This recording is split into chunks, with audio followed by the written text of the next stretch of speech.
কারণ আমি এখন আসিফ নজরুলের বিরুদ্ধে কথা বলি। আসিফ নজরুল যত কিছুই বলুক, যত চেষ্টাই করুক, আসিফ নজরুল তোমার পাশার চামড়া থাকবে না একটাও। তুমি কই যাবা? এখানে আসবে আমরা পেটাবো।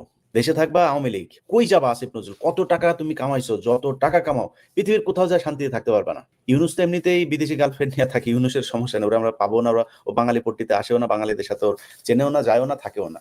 ইউনুসের হিসাব বাদ। ইউনুস কি চায় আল্লাহ জানে ভাই, এই সরকার যে আসলে কি চায়। এরা কিছু কিছু জিনিস থেকে না, এরাও তো আওয়ামী বিরোধী, আবার কিছু কিছু কাজ করে, কি করে না করে বুঝি না।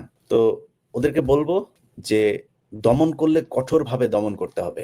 এই আসিফ নজরুল সব লোকজনরে আপনার রাস্তায় ধরা পড়বে, আর রাস্তায় ধরা পড়ার পর আপনার একটু মজা করবেন। ওই যে 32 নম্বরে যেটা হইলো, কিছু লোকজন আসলো সেখানে, তাদেরকে নিয়ে মজা করে, মজা করার না, মিশায় ফেলতে হবে মাটির সাথে।